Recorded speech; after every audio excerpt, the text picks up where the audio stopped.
शुक्लांबरधरं विष्णुं शशिवर्णं चतुर्भुजं प्रसन्नवदनं ध्यायेत् सर्वविघ्नोपशान्तये अगजानन पद्मार्कं गजाननमहर्निशम् अनेकदन्तं भक्तानां एकदन्तमुपास्महे। ॐ गुरुर्ब्रह्मा गुरुर्विष्णु गुरुर्देवो महेश्वरः गुरुः साक्षात् परब्रह्मा तस्मै श्री गुरवे नमः। ఓం.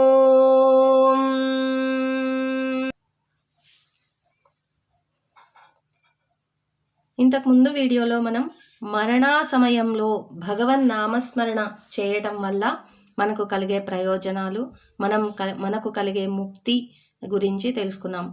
ఈరోజు ఏంటంటే మనకు యుగాలు 4 యుగాలు ఉన్నాయని తెలుసు కదా. ఆ యుగాలు అసలు ఎలా ఆరంభమైనయి, ఎలా ముగుస్తున్నాయి అనే విషయం గురించి తెలుసుకుందాం.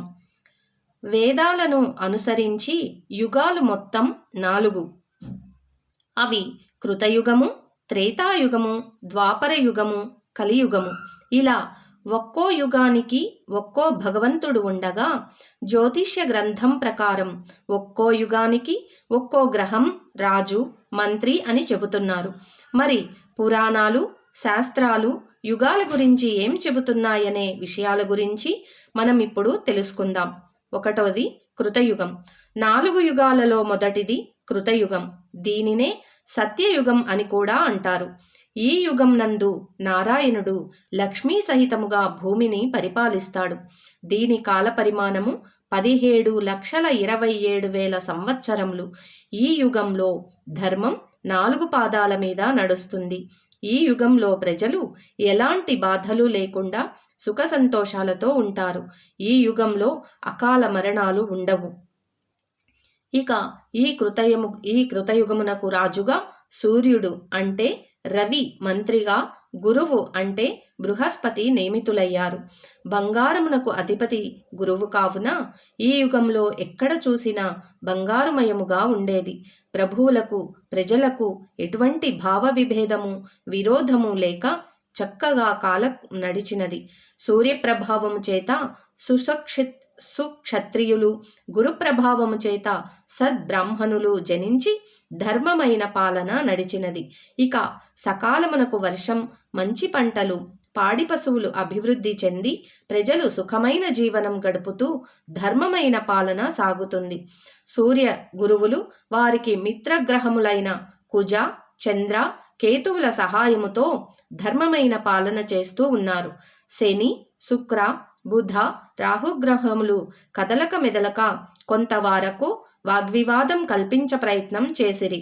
శని, శుక్ర, బుధ, రాహుగ్రహ కారకముల వలన కొంత అన్యాయ ప్రవర్తన కలిగి వివాదమునకు దిగువానిని చూసి శాపానుగ్రహ శక్తి కలిగిన బ్రాహ్మణులు కోపమాపలేక వీడు రాక్షసుడై పుట్టేందుకే ఇటువంటి అన్యాయ ప్రవర్తన, ఇటువంటి మాటలు మాట్లాడుతున్నాడు అని అనటం వలన ఆ తపోశక్తి శాపరూపమున త్రేతాయుగములో రాక్షస వంశము అధికమయ్యను.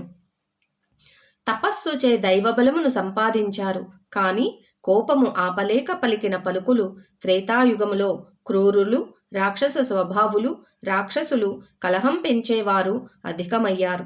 ఈ విధముగా కృతయుగమున సవ్యముగా నడిచి త్రేతాయుగం ఆరంభమైనది.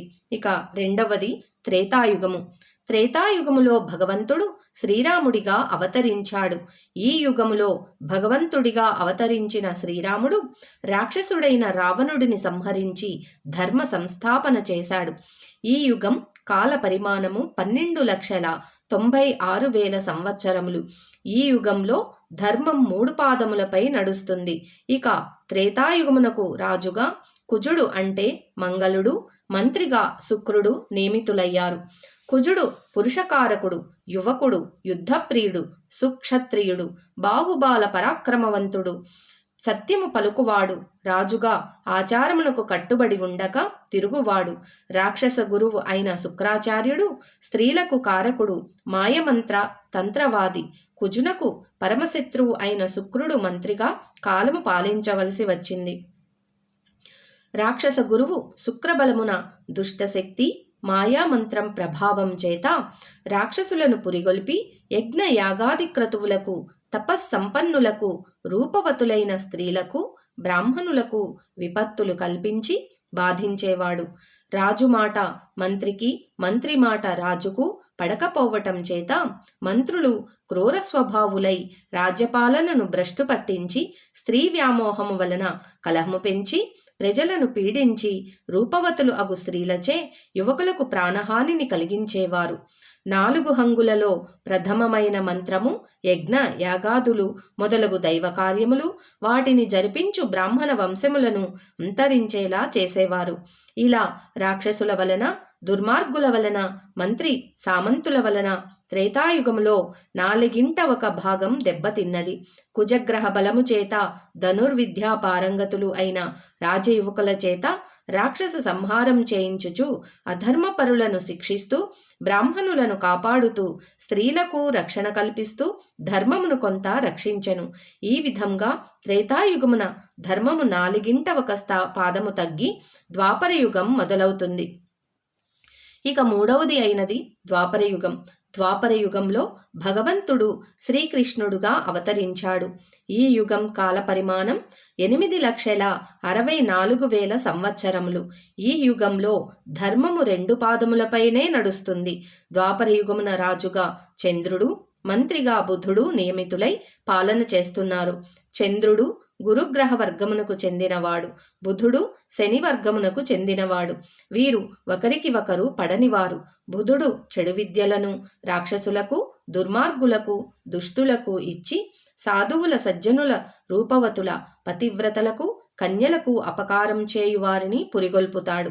బుధుడు మాంత్రికుడు, మోసములకు నెలవు, వ్యవహారములకు అధిపతి. ద్వాపరమున అనేక బాధలు కల్పిస్తాడు. దేవతా కార్యములు అర్ధభాగము నశింపజేసి రాజులకు, బ్రాహ్మణులకు భావ విభేదం కల్పించి బ్రాహ్మణులను సేవకులుగా కొంతవరకు మారుస్తాడు. ఇక ఈ యుగంలో 4 హంగుల ధర్మములో 2 హంగులు మాత్రమే నిలిచింది.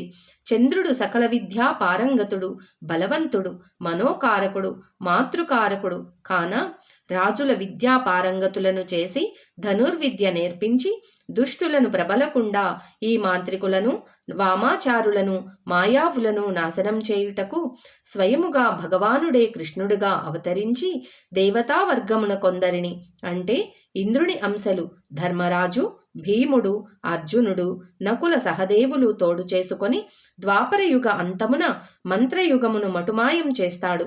ఈ విధంగా ద్వాపరయుగమున ధర్మం 2 భాగాలు నశించి కలియుగం ప్రారంభమవుతుంది. అంటే మంత్రం యుగం అంతరించి యంత్రయుగం ప్రారంభం అవుతుంది. ఇక చివరిది 4వది అయినది కలియుగం.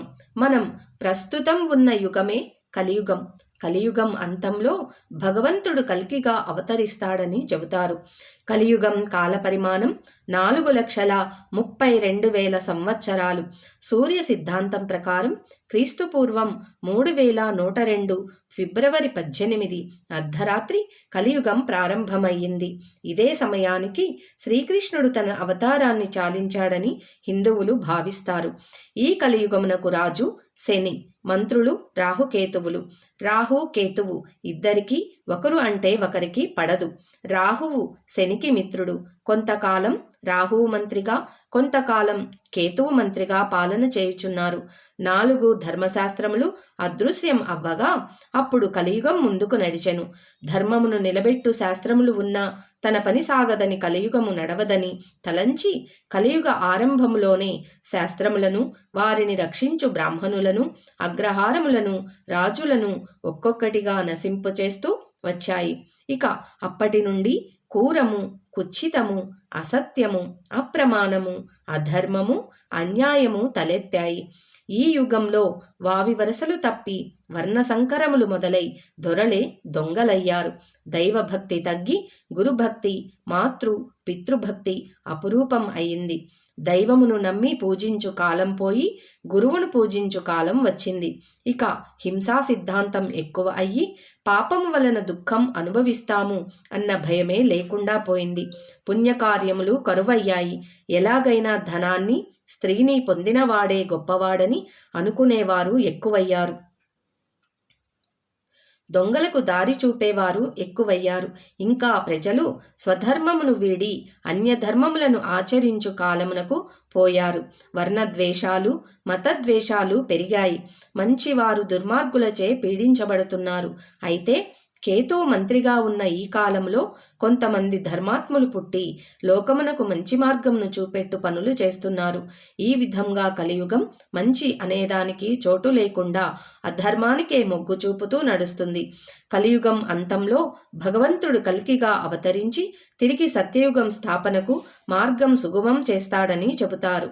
ఓం స్వస్తి. ఓం శ్రీ గురుభ్యోన్నమః.